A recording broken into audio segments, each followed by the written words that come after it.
Ғұн бірлестігіне әртүрлі тайпалар мен этникалық саяси құрылымдар кірген. Олар 24 ұлыстан тұрды. Ғұн мемлекеті сол қанат, орталық қанат, оң қанат болып 3 бөлікке бөлінді. Билеушісі Қытай деректерінде Шаньюй деп аталады. Ғұндар көрші мемлекеттермен жақсы қарым-қатынас орната білген. Ғұн мемлекеті әскери жүйе бойынша құрылды, ал ғұн әскерлері сатылы жүйеден тұрды. Олар: түмен басы 10 мың әскердің басшысы, 1000 басы 1000 әскердің басшысы, 100 басы 100 әскердің басшысы, 10 басы 10 әскердің басшысы. Түмен басыны Шаньюй тағайындайтын болған. Бұл қызметке Шаньюйдің ұлдары, інілері, жақын туысқандары алынған. Ал түмен басы 1000 басын, 100 басын, 10 басын тағайындаған. Ғұндарда жылына 3 рет ақсақалдар кеңесі өткізіліп тұрды. Кеңесте мемлекеттік істер туралы маңызды мәселелер шешілді. Ғұн мемлекетінде жақсы ұйымдастырылған әскер болған. Қоғамдағы әр ер азамат қатардағы жауынгер саналған. Олар жаугершілік заманда қолдарына қару алып, елін жаудан қорғауға аттанған. Ғұн әскерлері тас қамал бұзудың техникасын жақсы меңгерген.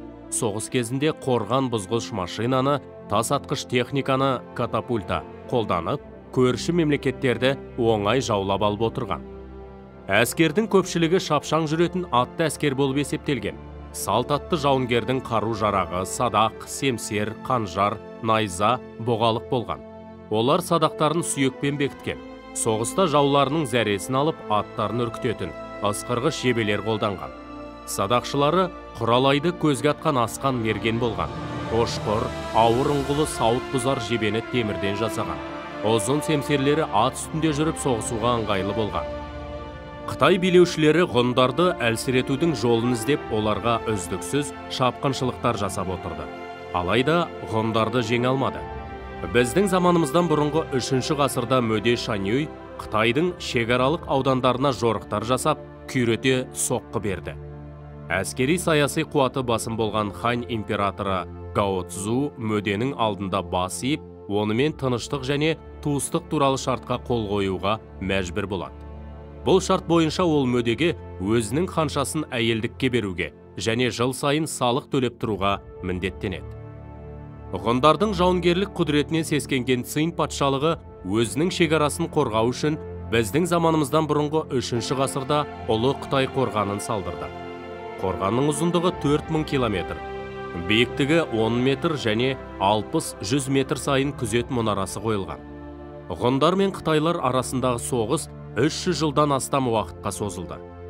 Мөде Шаньюй біздің заманымыздан бұрынғы 174 жылы қайтыс болды. Оның мұрагері Лаушан тұсында да ғұн мемлекетінің даңқы артып, одан да нығая түсті. Ғұндар көршілері Юэджи тайпасымен ұзақ күресіп, біздің заманымыздан бұрынғы 174-165 жылдары толығымен талқандайды. Нәтижесінде Юэджилер Орталық Азияға шегініп, Әмударияның жоғарғы ағысына қарай жылжиды. Ғұндарға бағынғандардың арасында Үйсін, Ухуань, Сяньби тайпалары да бар еді. Қытай жазбаларында ғұндар 36-ға жуық көрші ұлыстарды бағындырды деп жазылған.